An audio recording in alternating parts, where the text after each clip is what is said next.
तेजस्वी यादव इन दिनों जापान दौरे पर हैं, जहां एक तरफ इसकी चर्चा पूरे बिहार में है, वहीं दूसरी तरफ इस दौरे को लेकर अलग अलग प्रतिक्रिया आनी भी शुरू हो गई है। जी हां, तेजस्वी के जापान यात्रा पर अब प्रशांत किशोर ने तीखा तंज किया है। प्रशांत ने अपनी हाजिर जवाबी वाले मुहावरे से तेजस्वी सहित लालू और राबड़ी को भी घेर लिया।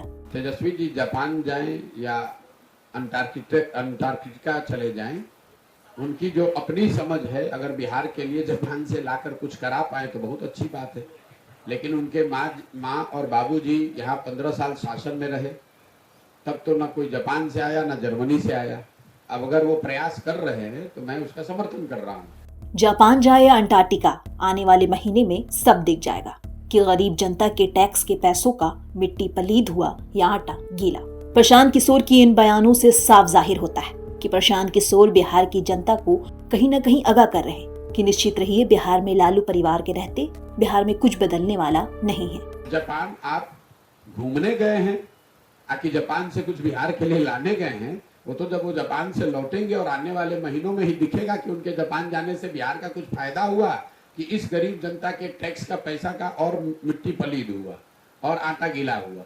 जो लोग यहाँ 2 लोग चलाते रहे, लालू नीतीश, इनकी राजनीति तो आप जानते ही हैं। इनका पूरा फोकस ये है, भाई समाज को बांटो, सबको गरीब रखो, सबको अनपढ़ रखो, सबको मजदूर रखो और सबको समाजवाद और समतामूलक बात करके सामाजिक न्याय के नाम पर सबको बेवकूफ बनाकर वोट लेते रहिए।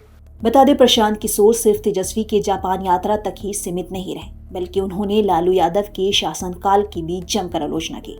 पिछड़ों और गरीबों को अनपढ़ रखने पर सवाल उठाया, उनको सालों से रोजगार न मिलने पर भी सवाल पूछा। साथ ही पेंशन सेवा को लेकर भी एक के बाद एक सवालों से आरजेडी को घेरते दिखे। कभी किसी ने लालू जी से सवाल नहीं पूछा कि ठीक है भाई, आपका दावा है कि आपने अपने राज्य में, अपने शासनकाल में, अपने राजनीति से, अपनी सोच से समाज में गरीबों को, वंचितों को, सामाजिक तौर पे पिछड़ों को आपने आवाज दी।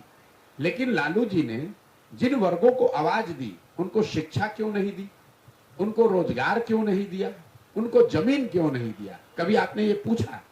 वो इसलिए नहीं दिया कि आवाज दे दिया तो जिंदगी भर उनके लिए नारा लगाएगा, झंडा लेकर घूमेगा। लेकिन अगर उन्हीं वर्गों को उन्होंने शिक्षित कर दिया होता, उन्हीं वर्गों को उन्होंने पूंजी पैसा देकर रोजगार दे दिया होता, उन्हीं वर्गों को उन्होंने जमीन दे दी होती, तो आज वो उनका झंडा लेकर नहीं घूमते।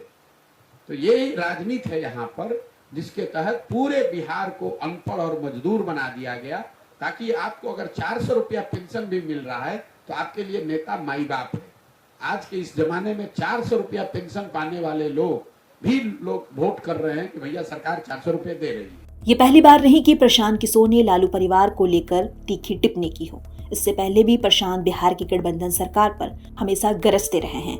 प्रशांत की कोई भी यात्रा हो, लालू नीतीश पर गरजे बिना खत्म नहीं होते। बता दें, प्रशांत किशोर की जन स्वराज यात्रा इन दिनों मधुबनी में चल रही है। अगले साल देश में चुनाव है और उसके बाद बिहार में विधानसभा चुनाव होना है। ऐसे में प्रशांत किशोर की ये यात्रा और महागठबंधन को लेकर लगातार बयानबाजी क्या असर दिखाती है, ये देखना दिलचस्प होगा।